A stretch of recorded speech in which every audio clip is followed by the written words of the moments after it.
Bonsoir et bienvenue dans Inspiré de faits réels, les vraies fausses histoires. Je suis Mathias. Et je suis Charles. Nous sommes vos hôtes le temps de ce podcast. Ce soir, nous n'allons pas vous parler d'un film, comme ce fut le cas pour le premier épisode d'Inspiré de faits réels. D'ailleurs, si vous ne l'avez pas encore écouté, allez-y. Ce soir, nous allons vous raconter une histoire. Et le jeu auquel nous vous invitons est de tenter de deviner si celle-ci est vraie, fausse ou un peu des deux. En attendant, agrippez-vous à vos coussins, il est l'heure pour nous de vous parler de Janet, une babysitter harcelée au téléphone par un mystérieux inconnu.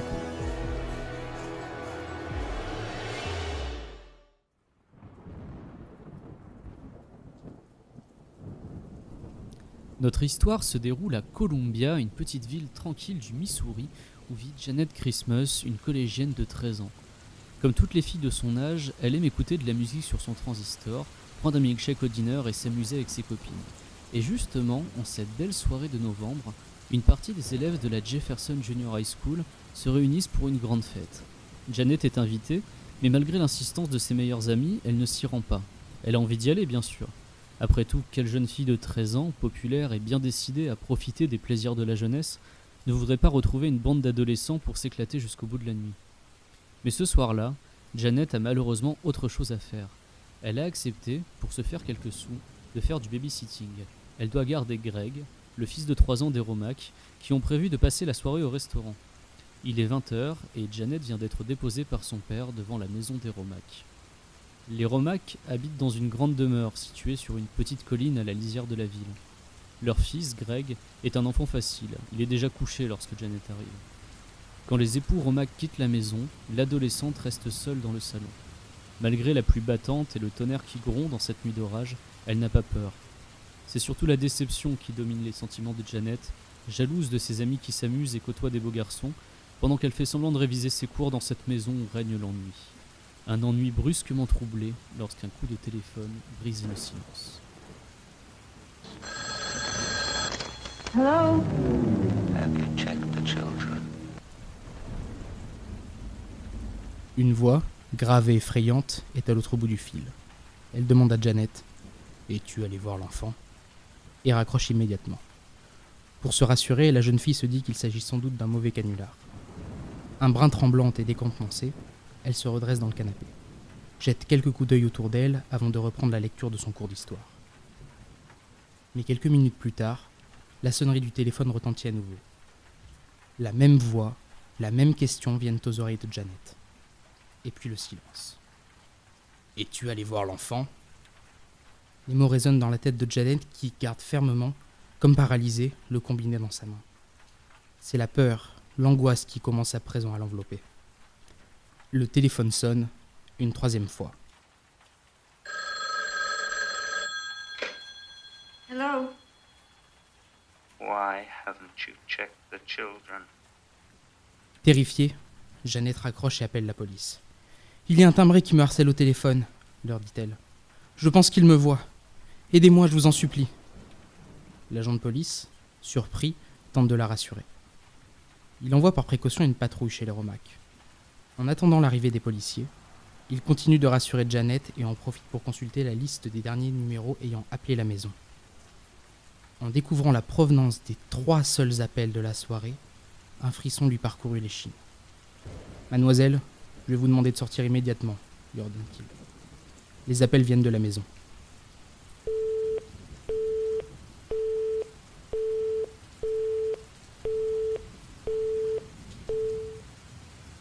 Mais au bout du fil, plus personne ne répond. Lorsque la patrouille de police arrive devant la maison des Romack, il est déjà trop tard. Janet gît dans une mare de sang au pied du piano.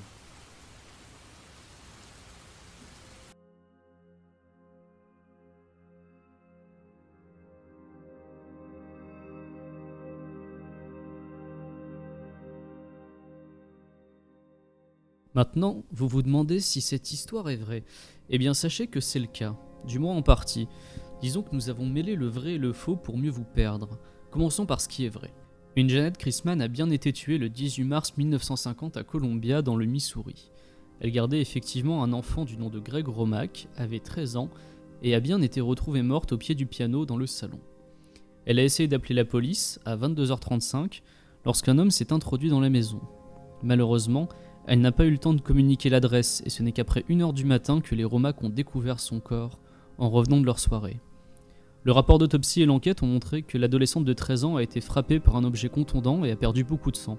Elle a ensuite été violée par son agresseur et étranglée avec un câble d'alimentation électrique.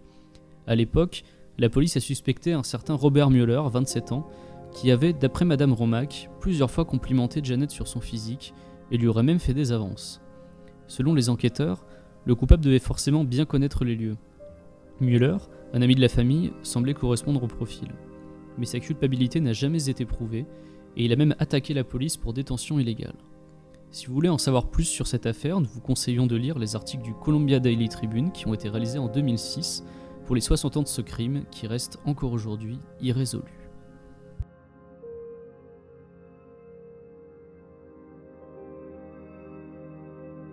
Si l'histoire tragique de Janet Christman est vraie, nous l'avons toutefois mixée avec une célèbre légende urbaine, celle de la babysitter et de l'homme à l'étage.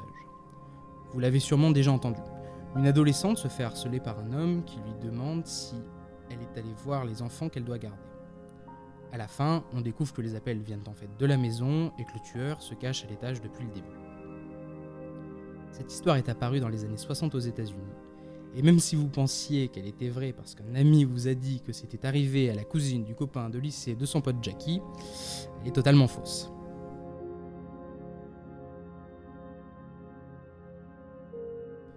Une émission de télévision américaine consacrée aux légendes urbaines, Mostly True Stories, s'est penchée sur le sujet il y a quelques années.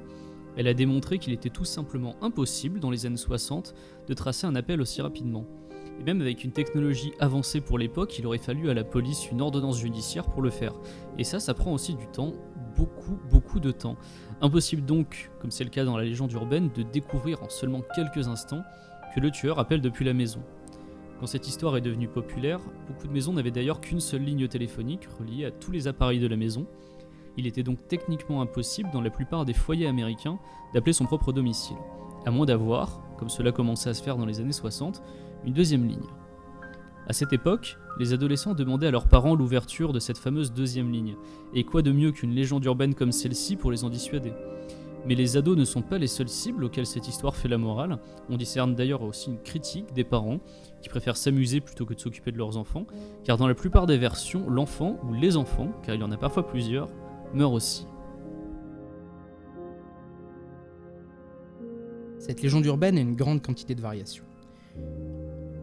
Si vous n'avez jamais entendu la version classique de la babysitter et de l'homme à l'étage, vous connaissez peut-être une de ses nombreuses variantes. Il y a d'abord les changements qui relèvent du détail. Il peut y avoir un ou plusieurs enfants, plus ou moins de morts, la police peut arriver à temps ou non. Et puis il y a les grands changements. Parfois la babysitter tue l'enfant, parfois dans des versions moins effrayantes, on se rend compte que c'était juste l'enfant qui jouait un tour à la babysitter, et il y en a d'autres où il n'y a même pas de harcèlement téléphonique. Comme par exemple dans la variation du clown. Dans celle-ci, la babysitter est dérangée par une grande poupée de clown assise dans la chambre de l'enfant. Lorsque la babysitter appelle les parents pour leur demander si elle peut enlever le clown qu'elle trouve un peu effrayant, les parents lui répondent « Quel clown ? Nous n'avons pas de poupée de clown !» Celle de l'ange est également bien connue. Cette fois, la babysitter est au téléphone avec les parents et les complimente sur la belle statue d'ange qui trône dans leur jardin, juste sous la fenêtre de la chambre de l'enfant. Évidemment, ils lui disent qu'ils n'ont pas de statue dans le jardin, et lorsqu'elle regarde à nouveau à travers la fenêtre, la silhouette aperçue auparavant a disparu.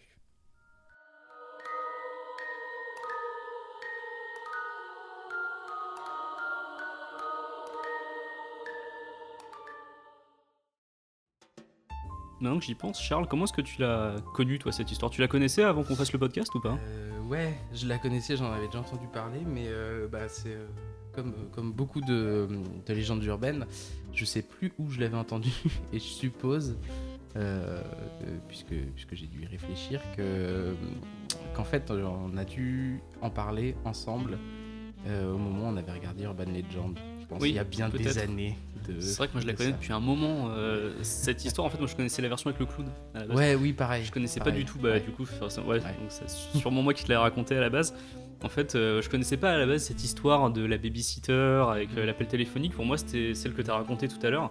C'est le clown avec la babysitter qui fait oui, elle est quand même un peu flippante votre statue de clown. Et là, ah non, en fait, c'est pas un clown. Là, je l'avais entendu, je devais avoir quoi, une dizaine d'années, je pense. ouais. C'est le genre de truc, je parlais de sessions histoires qui font peur au coin du feu, c'était Ouais. exactement ça. En fait, j'étais avec des potes dans un petit village qui s'appelle Sauvin et on dormait dans des tentes dans un champ en fait. On avait fait un petit feu et oui, nos parents nous laissaient faire des feux à 10-12 ans, hein, c'était normal. Dans un champ, vous avez les jeunes À côté d'un pyromanes. champ. Non, on n'était pas en plein milieu du champ, heureusement on était juste à côté, enfin bref. Et ouais, moi je me souviens qu'on m'ait raconté cette histoire à ce moment-là et j'avais bien flippé ma race. C'était un mec qui devait avoir un an de plus que moi et qui connaissait des trucs un peu qui font peur. Moi j'étais une méga flippette à l'époque, on l'avait dit dans l'article que Mademoiselle nous a consacré, enfin moi je l'avais dit que j'étais une grosse flippette des films d'horreur jusqu'à mes 15-16 ans quoi. Ouais. Donc à cette époque-là, même entendre une histoire d'horreur, c'était pas possible et celle-là elle est vraiment traumatisée quoi. Ouais, c'est vrai qu'elle est un peu costaud, surtout quand on est enfant. Mais ouais, c'est vrai que bah, c'est notre enfance dans la Drôme aussi. On pouvait se permettre ces petits trucs dans la nature. C'était à la même période où on a raconté l'histoire de la Dame Blanche. Et Oui. c'était la toute première fois que j'entendais ce truc. Pareil, Ouais. j'étais terrorisé. Les premières histoires de fantômes. Enfin, Tu te souviens qu'on avait dormi dans mon jardin après avoir maté Projet Blair Witch? oui, et qui était pas flippant en soi le Qui projet était pas Blair Witch, mais flippant du tout. dormir dans le jardin On était avait- flippant par contre. Oui, parce qu'ici on est la team, le projet Blair Witch ne nous a pas fait peur. On s'est Non. relativement Oh, ennuyé devant. En fait. Alors qu'on était On était au lycée. collège, fin collège, Non, début non, lycée. on se connaissait pas au collège. Ah oui, c'était ouais, non, c'est C'était lycée, milieu hein. lycée. Bon, en même temps, en milieu lycée, c'était moins impressionnable. Surtout qu'on Ouais. avait commencé à regarder pas mal de films à l'époque, quoi. Ouais, c'est vrai que Projet Blair Witch était particulièrement décevant pour. Bah, surtout je pense qu'on était un peu en recherche, en étant tout jeune, de sensations un peu fortes. Et genre, Projet Et- Blair Witch, c'est l'inverse de ça. quoi. Ça l'a pas fait complètement. Je pensais qu'il y aurait des rebondissements et tout. En fait, maintenant, finalement, tu te retrouves à suivre des gens dans la forêt. Ils en chient, hein, mais ouais, moi je me souviens que j'avais pas trop adhéré à l'ambiance. D'ailleurs, tant qu'on parle de cinéma, il faut peut-être qu'on revienne sur le sujet principal de ce Oui, podcast, qui est quand même parlons-en. les légendes urbaines. Là, on Ouais. parle de celle-là, mais on va parler de légendes urbaines au sens général, qui inspirent beaucoup de films en fait. On en parlait tout à l'heure, bah, du coup, il y a tout ce qui découle de ça, Terreur sur la ligne, Black Christmas. Il y a aussi Urban Legend qu'on a vu ensemble, Ouais, qui avec, lui reprend plusieurs. Bah, avec un niveau légendes urbaines. un peu méta, du coup, de dire. Enfin, d'expliciter le fait qu'on va prendre des légendes urbaines, on va les accoler un peu ensemble pour les différentes mises à mort et ça va faire un film. Bon, c'était bien. Moi, je suis un grand fan de Urban Legend 1 et 2, moins du 3, évidemment. Parce que si vous n'avez pas vu le 3, c'est pas la peine. Mais bon, ça parle de Bloody Mary et de oui, légendes c'est urbaines vrai. beaucoup moins sympas. J'avais oublié. Ça part totalement en vrille. Il y a l'histoire des araignées sous la peau et tout. Enfin, des trucs un petit peu chelous, mais c'est mal fait. C'est moins bien fait que les deux premiers. Tu sens qu'il y a moins de budget, quoi. Ouais, c'est un peu. Mine de rien, c'est un peu un style Buffy au final, Urban Legend, premier du nom. Le premier, ouais, il y Ouais. a un petit peu de ça. Il y a c'est adolescent, mais sans le côté trônier. Non, en fait, c'est pas mal. Moi, j'ai beaucoup aimé Urban Legend. D'ailleurs, je pense qu'il faudrait même s'il est absolument pas inspiré de faits réels, ce serait bien qu'un jour on fasse une émission spéciale Urban Legend. sur Urban Legend Ouais. 1 et 2, parce que il y a tellement de choses ne sympas serait-ce dedans. que comme prétexte pour raconter les légendes Ah oui, urbaines. parce que les qui légendes sont, urbaines qu'il y a à l'intérieur, il y en a plein, elles sont donc voilà, c'est un petit teaser, je pense qu'on va peut-être faire, enfin même sûrement, parce que j'ai très très envie de le faire, un épisode spécial sur Urban Legend 1 et 2, on sortira un petit peu d'inspiré de faits réels, on appellera ça Ouais. inspiré de faux Sont- réels peut-être, quelque chose comme ça. Ouais, en fait, on disait qu'au cinéma, il y a beaucoup de légendes urbaines qui sont adaptées. À ton avis, toi qui connais un petit peu comme moi le cinéma et Cinéma d'horreur. le cinéma d'horreur, attendez, pourquoi est-ce qu'on adapte plus facilement des légendes urbaines? Bah, je pense que scénaristiquement c'est simple. Il y a enfin c'est plus simple. C'est pas simple, je pense, d'étendre une légende urbaine sur un film, c'est pas simple. En revanche, il y a un twist qui est déjà là. Il y a un twist qui est tout trouvé.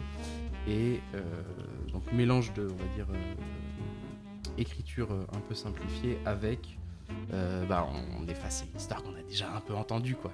Ouais. On est. Ça peut évoquer des souvenirs. Ouais, c'est voilà. ça évoque des souvenirs, ou même ça peut favoriser, je pense, ça peut donner du crédit. Et une possibilité de confusion par rapport au fait que ce serait inspiré de faits réels ou pas. Enfin, je pense que j'ai pas d'exemple. Mais c'est parce qu'en fait, la base de la légende urbaine, c'est faire comme si c'était vrai. c'est ça. Donc du coup, c'est vrai que tu as une histoire qui est parfaite quand tu veux justement faire Ouais. un film. tu te dis mêler la frontière mais ouais, entre, ouais. entre le vrai et le faux, Mais quoi. d'ailleurs, j'avais pas pensé, mais Candle Cove, enfin Channel Zero, Oui, une série Channel qui est Zero, en la ce série. moment sur Sci-Fi, je crois, aux Ouais, qui États-Unis. s'inspire de la creepypasta Candle Ouais. Cove, en fait. Et oui, et du coup, ça s'inspire de. C'était un forum, c'est ça? En fait, ça, c'est la légende dans le Ouais. truc. Candle Cove, putain, je me souviens pas l'histoire parfaitement, donc enfin, googlez Candle Cove, Ouais, vous allez voir, c'est une googlez, super ouais. creepypasta. Oui, en fait, ça se passe normalement sur un forum. Il y a des gens qui discutent d'un programme pour enfants qu'ils ont regardé dans leur jeunesse. Ouais, c'est ça. Ils se rendent compte, grosso modo, qu'ils ont le même âge. C'est genre des trentenaires, il me semble. Ouais, c'est ça. Ils parlent d'un programme télé qu'ils regardaient quand ils Émission étaient assez enfants. chelou. Ouais, ils décrivent, c'est un peu bizarre de la manière Un dont peu ils malaise, décrivent. hein. Ouais, c'est un peu malaise. Et il y a des gens qui se rajoutent à chaque fois en disant ah oui, je me souviens, ah ouais, c'était vachement bien. Là. Jusqu'à ce qu'il y en ait un qui Ils dise disent on ne dira pas parce qu'on ne va pas spoiler Candle Cove pour les gens qui voudraient découvrir. Ouais. Donc voilà. Ouais, c'est vrai, en plus ça spoil. Là, du coup, quand tu connais le. Bah oui, quand tu connais le twist de fin, Ouais, ça la gâche série, l'histoire un petit peu. Bah, la série a une autre dimension, mais. Oui. Parce que la série est. La série, c'est plus une vachement- enquête, en fait. Ouais, c'est plus une enquête. Et surtout, ouais, on n'en dira pas plus. Ouais, Regardez, n'en disons pas plus. C'est sympathique. Je trouve que c'est pas mal en plus, Channel Zero, c'est plutôt bien fait. Oui, c'est ce que je voulais dire sur les films inspirés de légendes urbaines. Parce que ce qui est bien avec les légendes urbaines, c'est que c'est des légendes, des histoires en fait tout court. Donc c'est clé en main. T'arrives, t'as un début, un Ouais. milieu, des péripéties, une fin, une conclusion. Donc t'as une histoire complète avec souvent une bonne chute. C'est ça qui caractérise les légendes urbaines, c'est que C'est- la chute est Ouais, des hyper histoires bonne. assez courtes avec une chute un peu brutale. Comme le coup de téléphone. Ah non, on n'a pas de peluche de clown. Ça s'arrête là. Tu vois, et ça se termine la peur, hyper bien en et fait, tu flippes. mine de rien, la peur commence à la fin de l'histoire. Ouais. En fait, souvent la légende T'as urbaine. une montée en tension Ouais, et ça se c'est- termine sur. Ouais, c'est ça. C'est une petite montée en tension, mais t'as pas forcément de peur outre mesure. Mais la peur vient du petit twist final. Et ouais, ça du coup.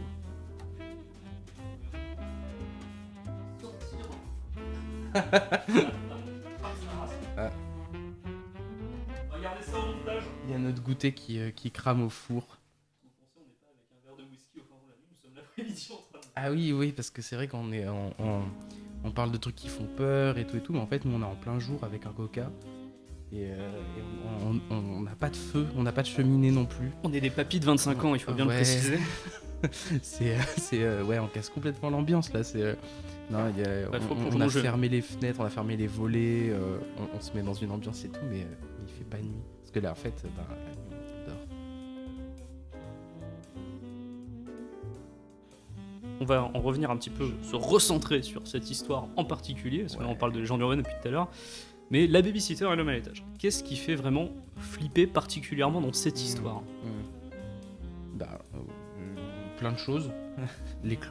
Les clowns. Oui, Ça c'est fait- pour la ça vente fait avec le juste clown. peur. Voilà. Le clown, ça fait vraiment flipper sa race, on est d'accord là-dessus. Non, c'est ce qui fait spécifiquement dans la babysitter et l'homme à l'étage dans sa version clown, c'est qu'elle est passée plusieurs fois devant un truc qui en fait n'était pas ce qu'il était censé être. Là, il y a un brouillage de la perception. Ouais, c'est ça. Et c'est presque. Je sais plus, dans Conjuring 2, on passe, il me semble, plusieurs fois devant le portrait de la nonne. Oui. Et, où il est derrière, où il y a ce genre de truc, tu sens qu'il observe, mais c'est un objet. En fait, c'est le fait que l'objet ne soit pas un objet et que ce soit finalement dans un espace intime, qui est celui de la chambre. Je vais peut-être préciser pour les gens qui n'ont peut-être pas vu Ouais. Conjuring 2. Il y a une histoire en moment avec un tableau qui est peint par Ed Warren, parce que c'est un film sur Ed et Lorraine Warren, avec Ed Warren qui peint un tableau avec une nonne hyper flippante dessus, qui va, vous vous en doutez, s'avérer être un fantôme, un esprit, et un démon, et en fait on pense pendant toute une scène qu'elle va sortir comme ça du tableau, et justement ça joue beaucoup là-dessus, sur est-ce que ça va sortir ou pas, et en fait Et non. puis, non, enfin, Enfin, ouais, plus c'est tard. c'est plus tard, voilà, mais c'est ça, c'est l'objet un peu étrange, mais bon, on va pas se méfier des objets, de tous les objets un peu étranges, sinon on se méfierait de beaucoup de choses. Et ça mêlé à l'espace intime, comme je disais, qui est en plus dans le cadre du clown, c'est dans la chambre des enfants. Et ça, les enfants font peur au cinéma, soit parce qu'ils nous font peur, soit parce qu'on a peur pour eux. Ah, c'est un peu ça aussi, un des fondements de la légende urbaine dans la version classique, je vais dire, de la babysitter voilà, qui doit garder des enfants. C'est que tu as cette histoire de responsabilité. Elle sort juste de l'enfance, elle est en train d'aller vers l'âge adulte. Dans les histoires, elle a souvent 13-14 ans. C'est voilà, on est dans cette période d'adolescence-là. Elle a un rôle de substitut de mère en fait, puisqu'elle doit s'occuper des enfants, veiller à ce qu'ils aillent bien. Et t'as une double peur, quoi. C'est elle, est-ce qu'elle va s'en sortir, mais est-ce qu'elle va réussir à protéger les enfants? Ouais, c'est ça. En fait, la force, comme je disais, c'est que la peur vient à la fin. C'est-à-dire que tu ne peux qu'imaginer, enfin tu peux imaginer plein de trucs, mais tu peux imaginer que quand elle retournera dans la chambre pour voir si les enfants vont bien, bah ils iront pas bien, quoi. Ils sont sauf si c'est la version avec le gamin qui lui joue un mauvais tour, ce salopio. Alors, ça, c'est...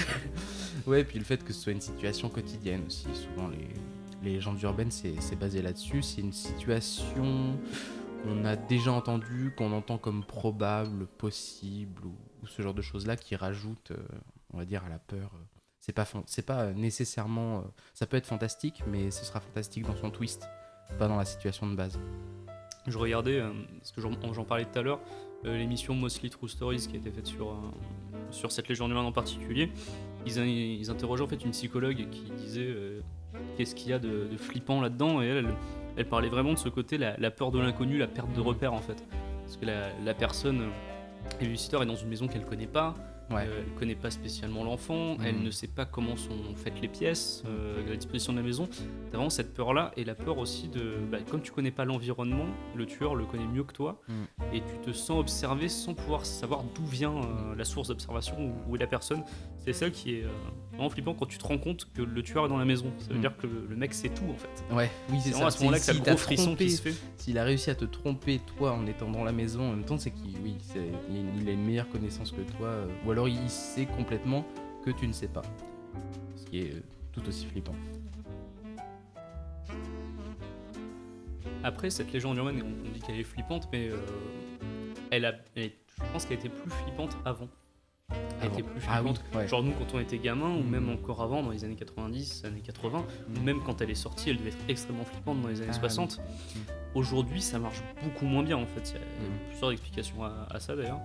Notamment Notamment le fait qu'aujourd'hui on a des téléphones portables, on a une technologie plus avancée, je sais pas, il y a plein de petits trucs qui font que on a des alarmes, des choses comme ça. Ou alors on a maté trop de films d'horreur aussi. On connaît trop les ressorts de je sais pas, les ressorts de la peur mais oui, aujourd'hui ça passe un peu moins bien. On a plein de petits trucs quotidiens qui sont là pour notre sécurité. Et surtout que j'ai l'impression qu'aujourd'hui c'est plus suffisant. On est tellement habitué à avoir des histoires d'horreur over the top avec plein de trucs qui arrivent, tout ça, que si tu fais un film aujourd'hui par exemple sur cette légende urbaine, ça marche. Ce sera pas suffisant. Ils ont essayé c'était en 2006. Ils ont fait un remake de Terreur sur la ligne. Qui était complètement foiré, quoi, avec Camille Abel qui n'a pas eu beaucoup de rôle après à cause de ce film. Ouais, mais est-ce que du coup le film c'était pas aussi la mauvaise qualité du film et le fait que ça ne fasse pas du tout peur, ça vient pas aussi qui s'écartait de la légende urbaine de base? Je me souviens que... je pense que c'est le réalisateur de ce film-là qui a dû se dire que ce serait pas assez. Ouais, peut-être. Parce qu'en fait, il avait repris la scène d'introduction qui est ultra flippante du Terreur sur la ligne des années 70 et il l'avait étiré sur un film d'1 heure et demie, histoire de faire monter la tension pendant 1 heure et demie. Ce qui n'a absolument pas marché en fait. Et pour compenser, il a rajouté plein de trucs, genre plein d'effets de lumière, justement des effets avec les nouvelles technologies sur le téléphone qui sonne en appel inconnu ou ce genre de choses. Et ça fonctionne pas en fait, parce que t'as le côté simple d'une histoire directe, efficace, n'y est plus. Et tu peux pas, et tous les effets qu'il rajoute ne fonctionnent pas non plus, donc tu te retrouves avec un film qui est un peu bâtard, où il essaye de le moderniser, donc ça fonctionne pas. C'est hyper dur à moderniser en fait une histoire aussi simple. À moins de la laisser dans son jus, quoi. Oui, de faire un film hommage. Soit tu le laisses dans son jus, mais c'est vrai que si tu modernises, c'est compliqué. J'avais pensé comme ça.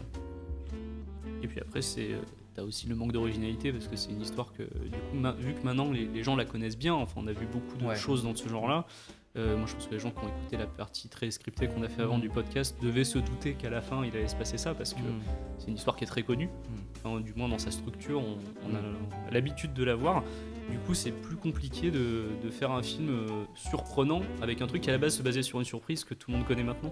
Ouais, mais alors du coup, pour ce qu'on disait sur Channel Zero Candle Cove. Candle Cove, c'est le sous-titre de la série qui s'appelle Channel Zero. Là, pour le coup, c'est donc une creepypasta, mais donc un truc typé un peu légende urbaine qui se passe de nos jours. Ouais. Et en reprenant le principe du forum, mais là, ça marche bien. Oui, c'est vrai que là pour le coup ça fonctionne pas mal parce que les éléments qu'ils rajoutent dans la série sont bien, c'est des ressorts qu'on connaît, hein, c'est l'enquête, etc. Mais on a un suspense de savoir est-ce que ça va finalement être comme dans la légende urbaine du net aussi, ou est-ce qu'ils vont le changer parce que c'est une prod télé et que voilà, il faut qu'il dure en longueur. C'est ce que j'avais ressenti un petit peu sur la saison 1 de la série Scream. Là on est. Est-ce que j'avais une petite tension vers la fin de la saison disant en fait est-ce qu'ils vont faire comme le film, comme le premier film, parce que le premier film je le connais bien, est-ce qu'ils vont refaire la même chose? Et en fait je spoil pas, je dis pas s'ils le font ou s'ils le font pas, mais j'ai trouvé ça agréable voilà, que dans cette saison on puisse se poser cette question là et que ça nous aide à nous tenir en haleine en fait.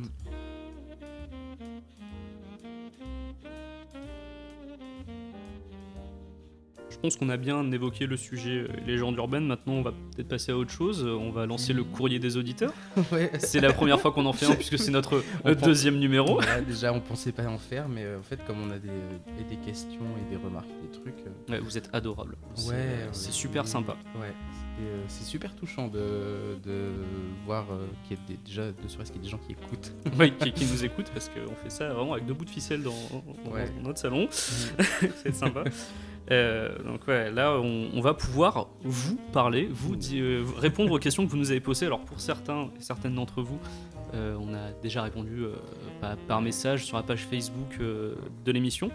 Et on se disait peut-être que les gens veulent le savoir, d'autres gens qui n'ont pas posé la question veulent le savoir aussi.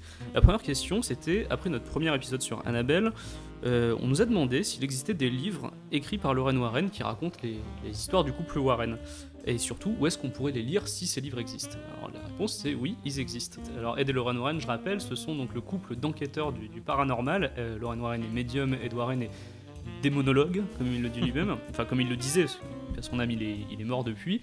Lorraine Warren aujourd'hui est un peu âgée, mais toujours vivante. Et en fait, oui, ils ont écrit des livres ensemble qu'on peut trouver, notamment sur l'affaire Annabelle qui est évoquée dedans, ou sur un loup-garou qu'ils ont rencontré, sur une dame blanche. Enfin, l'intégrale de leurs aventures en fait existe. Elle a été. C'est pas le loup-garou. Si, il y a une histoire de loup-garou. Ils ont rencontré un loup-garou. Une histoire s'appelle Werewolf. Je l'ai pas encore lu. Je sais pas vraiment s'ils ont rencontré un loup-garou, mais rien que le titre, voilà. C'est trop bien. Je pense qu'il faudrait qu'on le commande et qu'on le lise. Et d'ailleurs, oui. Donc j'en viens à est-ce qu'on peut les commander, est-ce qu'on peut les lire? Alors oui, le seul souci c'est qu'ils n'ont pas été traduits en français, hein. Malgré le succès de Annabelle et des 2 Conjuring, les histoires des Warren ne semblent pas intéresser les éditeurs français. Peut-être qu'il n'y a pas assez de public pour ça. Donc on les trouve qu'en anglais, mais vous pouvez les trouver en e-book et certains même en hardcover sur Amazon. Donc je me souviens plus exactement des prix, mais en tout cas il y en a 4, 5 ou peut-être même 6. Il y a Ghost Hunters, qui est le premier qu'ils ont fait, donc c'est sur leurs premières affaires. Ghost Tracks, Graveyard et donc Werewolf, dont on parlait tout à l'heure. Donc tout est en anglais, mais ça peut être intéressant à lire. Ensuite, une autre de nos auditrices nous a demandé si on pouvait faire un épisode sur Paranormal Activity. On pourra pas en faire un complet, mais on a des choses à dire. On a des choses à dire. C'est vrai que c'est pas suffisant pour faire un épisode d'Inspiré de faits réels entier. Et je pense que, je sais pas si c'est le cas de cette auditrice, mais beaucoup de gens pensent que Paranormal Activity est vraiment inspiré de faits réels. J'ai regardé sur jeuxvideo.com, enfin sur pas mal de forums en ligne. Le forum de jeuxvideo.com, tu t'es aventuré dedans? Ouais, j'ai pris ma machette, j'ai débroussaillé. T'en es pas sorti indemne? Non, bah surtout que j'ai lu des choses qui m'ont fait marrer, notamment sur le « oui, ils sont morts ». C'est vrai, en fait les images c'est vrai. Alors non, il faut le préciser, Paranormal Activity, disons-le encore une fois, n'est pas réel. Les images que vous voyez ont été tournées par un réalisateur qui s'appelle Oren Peli, avec un couple d'acteurs, enfin pas un couple d'acteurs, c'était pas ensemble, hein, mais c'est 2 acteurs qui jouent un couple qui n'étaient pas connus à l'époque, hein, c'était tous les 2 leur premier grand rôle, donc forcément on pouvait se demander si c'était des anonymes. À l'époque oui, et ils sont sortis, ils ont accédé à la célébrité éphémère, notamment pour Mika, qui on n'a plus entendu parler depuis. si, il est juré à The Voice.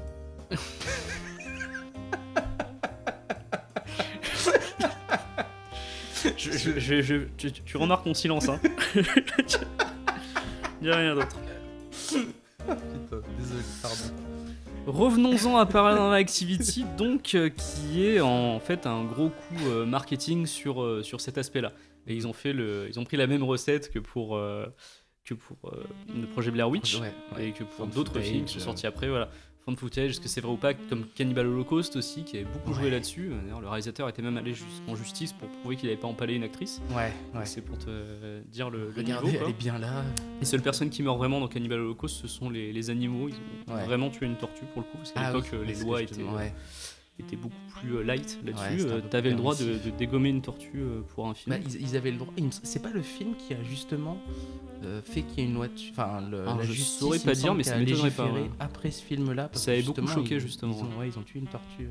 C'était peut-être à cause de ça. C'est horrible.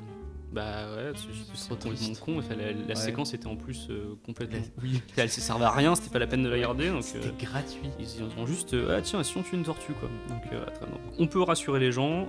Cathy Featherstone, donc, qui jouait Cathy, va très bien. Elle est d'ailleurs hyper cool sur son compte Instagram si vous voulez la suivre. Moi, personnellement, je la suis, j'aime beaucoup. On l'a vu dans tous les autres Paranormal Activity, donc bon, elle a techniquement pas pu mourir après le premier, forcément, parce qu'on l'a vu à chaque fois. Et donc Mika, on en parlait tout à l'heure, n'est donc pas jury de The Voice, mais plus ou moins anonyme, il est toujours acteur et magicien, comme il le dit sur son compte Twitter. Trop drôle. Et surtout, il est très énervé en ce moment parce que Trump a gagné et que lui était pour Bernie Sanders. Par contre, Oren Peli a dit que son histoire était inspirée de faits plus ou moins réels. C'est pour ça qu'on aurait éventuellement pu en parler dans un épisode, mais c'est pas assez, parce que je vais vous le dire, il n'y a pas grand chose. Il n'y a pas de documentation là-dessus. En fait, c'est juste Oren Peli qui l'a dit dans des interviews, notamment dans le portrait que Libération lui avait consacré à un moment quand il sortait un film, je me souviens plus lequel. Il disait que c'était en 2005 qu'il avait eu l'idée de Paranormal Activity, parce qu'à l'époque, il s'était installé dans la banlieue de San Diego, dans une vieille maison en fait. Et il avait assez peur parce qu'il trouvait tous les craquements qu'il y avait, c'était une vieille maison, il trouvait ça vraiment inquiétant. Et même s'il croit pas aux fantômes, il s'est dit c'est quand même un petit peu chelou. Donc il a lui-même décidé d'installer une caméra pour filmer, donc comme dans Paranormal Activity en fait. Sauf qu'il n'y avait absolument rien dessus. Du coup, il a juste fait venir des ouvriers et il a regardé de sa fenêtre. C'est exactement ça. Non, mais c'est tout bête. En fait, il n'y avait rien, c'est juste qu'il avait un peu peur parce que c'était une vieille maison. Mais par contre, l'idée de mettre la caméra pour filmer un couple et en se disant il va peut-être se passer des trucs paranormaux, ça lui a donné l'idée de faire un film un petit peu comme Projet Blair Witch qu'il avait vu et qu'il avait beaucoup aimé, un film un peu fauché avec pas beaucoup d'argent mais qui pouvait fonctionner sur ce ressort-là de peur. Du coup ça a vachement bien marché parce que c'est carton au box-office. Il y a un deuxième fait plus ou moins réel, je ne sais même pas si on peut parler de fait, en tout cas sa compagne de l'époque qui est coproductrice du film, qui s'appelle Tony Taylor. Elle avait la sensation d'être hantée depuis plusieurs années. Ouais, voilà, elle disait, j'ai l'impression d'être hantée, et elle se dit qu'elle a sûrement inspiré le personnage de Cathy dans le film. Et comme ça coïncide avec l'époque où tous les deux se sont installés dans cette maison un peu flippante, en fait ces deux choses-là sont télescopées et ont fait que Oren Peli a eu l'idée de faire Paranormal Activity. Donc il s'est inspiré de faits plus ou moins réels, de sensations en tout cas, d'idées qu'il a eues dans la vraie vie pour le faire. Mais voilà, ils ne se sont jamais fait attaquer par des fantômes. Des gens avec beaucoup d'imagination. On va peut-être continuer avec les autres questions. Oui, on les a notées.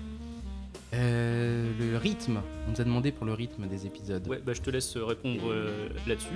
Ouais, du coup le rythme sera mensuel, mais avec une alternance un mois sur deux dans les formats, comme on a fait là. Parce que on aime bien, on est aussi nous en phase de test, hein. C'est la première fois qu'on fait des podcasts, c'est la première fois qu'on fait tout ça. Et on a envie de voir des parties plus ou moins écrites, des parties avec plus d'impro, plus de discussion, enfin des parties avec des conducteurs, sans conducteurs. En fait, on se laisse quand même pas mal de liberté. Donc on aimerait bien faire un truc une fois par mois pour nous cadrer et que voilà, on se dise que on bosse un peu dessus une fois par mois, mais en se laissant quand même pas mal de liberté. En fait, voilà, c'est ça, l'émission inspirée de faits réels, donc celle qu'on avait faite sur Annabelle, qui parle à chaque fois d'un film ou d'une œuvre, et on la met en rapport avec son histoire vraie. C'est un format qui est un peu long à produire, Nous, on a du boulot à côté, on n'est pas uniquement podcasteur, d'ailleurs ça s'entend dans la manière dont on fait nos émissions. On n'est pas pro, on est amateur. Donc, du coup, c'est vrai que ça nous prend énormément de temps d'aller chercher les informations, de compiler les faits réels, de les synthétiser pour faire une émission comme celle qu'on a faite sur Annabelle. Et encore, Annabelle, c'était plutôt facile parce qu'il y avait quasiment qu'une histoire à décortiquer. Ouais, puis c'était récent, il y avait des trucs qui étaient ressortis. Quand on va partir sur des émissions, notamment comme celle que vous allez avoir à Noël, ou que vous allez avoir dans quelques mois, je crois que c'est en février que l'épisode 3 sortira. Ouais.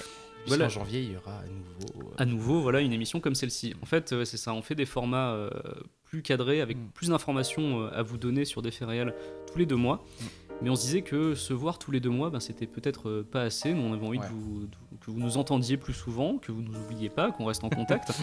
Et donc, du coup, c'est là qu'est venue cette idée en fait, des vraies fausses histoires. C'est de faire une émission un peu plus cool. On garde toujours une partie scriptée au début, je trouve ça important, raconter une histoire aux gens. Non, puis même le plaisir parce qu'il y a quand même aussi un plaisir dans l'écriture. Oui. Et là, le plaisir, il est plus dans l'écriture de se laisser de la place pour la fiction et écrire aussi sur les trucs qu'on a envie d'écrire, quoi, juste pour le plaisir. D'ailleurs, c'est vrai que ça nous a fait beaucoup plaisir d'écrire cette histoire qu'on nous a racontée aujourd'hui. Charles est en train de travailler sur une histoire que nous vous raconterons en janvier. Et je crois qu'il prend beaucoup de plaisir à l'écrire également. Donc ouais, c'est vrai que c'est pour ça que vous aurez une émission un peu plus freestyle tous les 2 mois comme celle-ci, où on vous racontera une petite histoire et où on aura beaucoup plus de place à la discussion qu'on fait aujourd'hui. Freestyle, on est... Oui, nous sommes très cadrés. On est sérieux en fait. Oui, c'est vrai. Je t'engueule quand tu fais des blagues sur Mika. Ah bah oui, t'as raison.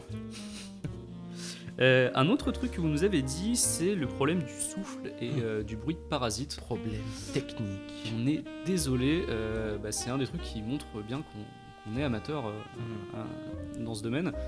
La technique, c'est pas trop notre fort. On a demandé quelques conseils. On essaye de se débrouiller en fait. On parie en fait sur le fait que vous écoutiez ça dans les transports en commun et que le bruit du métro cache tous les petits défauts techniques que vous pourriez entendre. Donc n'écoutez surtout pas notre podcast sur des enceintes énormes ou avec un casque de super qualité parce que vos oreilles vont saigner. Charles l'a fait en présence de ses parents. De mes parents, oh là là. Et c'est le premier épisode, même si en apparence comme ça il a l'air pas trop mal foutu. Il est bien monté. Moi, très bien monté. Jette pas des fleurs pour le montage. Mais oui, non, mais je suis impressionné parce que c'est pas mon truc. Donc quand j'entends la manière dont on enregistre les trucs et puis que j'entends le produit final, je me dis putain, c'est ouf, c'est chiadé quoi. Et Est-ce qu'on pourrait mettre un terme à cet instant branlette, s'il te plaît? Non, ouais, si, t'as raison. Et se focaliser sur les problèmes. Est-ce qu'il y en a encore? On travaille beaucoup pour les corriger. Normalement, cet épisode, ça devrait être mieux que le premier en termes de son. On a essayé de mieux gérer le truc. L'épisode de Noël que je suis actuellement en train de monter, le son, et voilà, on n'a plus ce petit très désagréable. Tu fais très bien. Ah oui, tu l'entends dans le casque. Il est vachement très bien. Voilà, ce bruit-là, normalement, en fond, vous ne devriez plus trop l'entendre, ou alors très peu, parce qu'on a enfin compris à quoi servait un réducteur de bruit. Donc du coup, voilà, on a réussi à enlever ça. Pour le reste, on y travaille toujours. Continuez à nous faire des commentaires aussi sur la technique, histoire qu'on puisse trouver des moyens de s'améliorer. Parce on n'est pas un G-son, nous, on écoute et on dit ça va à peu près. Mais ça va pas au-delà, donc si jamais vous avez soit des conseils, soit des retours, soit tout et n'importe quoi qui pourrait nous aider, nous on est preneurs.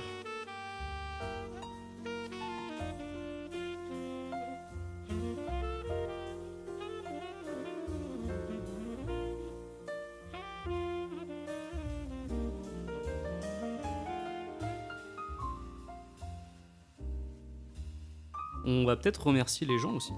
Ah bah oui. Parce que on a beaucoup de gens à remercier. Déjà, si on devait remercier les 1000 écoutes du premier jour. 1500. Ouais, c'est fou. Hein. Moi, je pensais honnêtement qu'on en ferait 200. Moi je pensais à mes parents et à ma sœur. Mais c'est tout. Et j'espérais, tu vois, secrètement qu'un jour, au bout de 2 mois, on dépasse les 1000 écoutes. Mais on a été bien aidés. On a été bien aidés. On a été très très très très très bien aidés. C'est notamment la personne en particulier qu'on aimerait beaucoup remercier, pour commencer, qui est Mimi. Mimi de Mademoiselle, que l'on connaît, hein, qui est Ouais. vraiment une copine, une amie, qui a fait un article sur nous sans qu'on lui demande rien. En fait, elle a écouté le podcast, elle a beaucoup aimé. Et je pense que c'est grâce à elle que beaucoup d'entre vous nous Clairement. connaissent. Voilà. Très très clairement, oui. Donc c'était vraiment un énorme coup de pouce pour nous, alors qu'on débute à peine, quoi. Donc on a été vachement émus qu'elle fasse cet article et surtout de voir que ça prenne, en fait. C'est-à-dire que les gens se disent pas tiens, c'est juste un article sur un podcast, on va pas l'écouter. Que les gens viennent nous écouter et nous fassent des retours, s'abonnent, voilà. C'était vraiment peur hyper cool. des haters. Bah ouais, moi j'avais un peu peur. Enfin limite en même temps ça me faisait un peu marrer, je me disais putain s'il y en a je vais les défoncer. Et j'ai eu à défoncer personne malheureusement. Enfin malheureusement, heureusement. plutôt. La technique de l'ignorant, je les ignore. Je vais monter au contact. Donc ouais, on remercie chaleureusement Mimi Ouais, pour cette publicité que nous a fait, on lui fait d'énormes bisous. Et on remercie aussi Henri Michel. Ah oui, ouais. Henri Michel qui nous Ne a parlé serait-ce de que nous. pour faire Riviera détente, on le Voilà, remercie. ne serait-ce que pour ça, mais surtout qu'il a parlé de nous sans même écouter notre podcast. Ouais. Je sais pas s'il a aimé, on n'a pas eu de Non, de je retour sais pas. depuis. Mais par pur, comment dire, pur soutien, comme il a dit au Blobit. Pour le vite, tout à fait. Donc ouais, non, c'est cool. Et remercier le public. Le public. Le public, c'est très très important, c'est vous. Le public encore. C'est lié- nous, parce que nous nous écoutons. Ouais. Et c'est vous surtout. Le public qu'on considère encore en état un peu imaginaire, puisqu'on n'y rencontre personne ni quoi que ce soit. Hein, mais... Et puis on n'enregistre pas en public, là on est entre Non. une corbeille de fruits putain, et une c'est étagère. une super idée ça. Enregistrer C'est un peu dans tôt un peut-être. hein. bar. Je pense que Dans un bar si on enregistre irlandais. en public Ouais. maintenant, il y a Il y aura- peut-être. Bah, il y a- nos parents. Mais même pas, ils sont dans le sud, hein, ils peuvent pas monter à Paris pour nous rejoindre. hein. Ouais, c'est vrai. Donc non, je pense qu'on va se retrouver peut-être tous les deux, peut-être Mimi viendra boire une bière, un de ces ouais. quatre. Non, on devrait mais faire c'est- ça. Oui, Ouais, ouais. avec le bruit des verres qui trinquent. Ouais, autour. mais surtout qu'on est hyper bon en technique, donc on va Ouais, super bien ouais. les camoufler. Ce sera. Écoute, on en reparle pour la... Ouais, la 13e. La 13e. Comme vendredi Allez. 13. On va faire ça. Et ouais. T'as trouvé un Ah non. t'as Ah bah déjà non. trouvé un thème pour. Mais non, mais la 13e c'est pas possible parce que le 13e sera une émission scriptée. Ce sera inspiré de faits réels normal, donc ce n'est pas Oula, possible. t'as déjà pensé à ça. Ah, Bah ouais, je pense à ce genre de choses. Ah putain. C'est le professionnalisme. Ouais.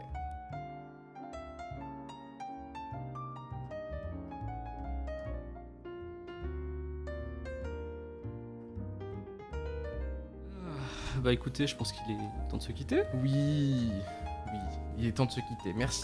Merci à tous de nous avoir écoutés pour ce deuxième format d'Inspiré de faits réels consacré à les légendes urbaines de la babysitter et de l'homme à l'étage. Et du clown. Et du clown. Et du coup, on vous retrouve pour le réveillon de Noël avec un joli cadeau à écouter sous le sapin. Oui, un très très joli cadeau. En attendant, vous pouvez nous suivre et commenter l'émission sur les réseaux sociaux. Donc je vous le rappelle, vous pouvez nous trouver sur Twitter @IFRPodcast. Vous pouvez aussi tweeter sur l'émission avec le hashtag IFRPodcast. Très pratique puisque c'est le même. Vous pouvez aussi nous écouter sur C'est SoundCloud. malin. On dirait presque que quelqu'un a fait exprès. Vous pouvez nous écouter sur SoundCloud, sur PodCloud et sur iTunes. Et d'ailleurs, sur iTunes, vous pouvez nous laisser un commentaire, peut-être 5 étoiles comme l'ont fait nos mamans, en disant que nous étions formidables. Et donc voilà, vous pouvez nous laisser des messages également sur iTunes. Parlez-nous, on est souvent très réactifs sur les réseaux sociaux. Ouais. On aime bien échanger avec vous. Notamment donc, grâce, honnêtement, disons-le, grâce à Mathias, puisque les réseaux sociaux ne sont pas, comment dire, une compétence que je marquerai sur un CV, par exemple. c'est partie de mon travail. Voilà, c'est ça. Ça te fait plus partie de ton travail. Écoutez, merci à vous. On se dit à la prochaine pour Noël. Gros bisous. Gros bisous.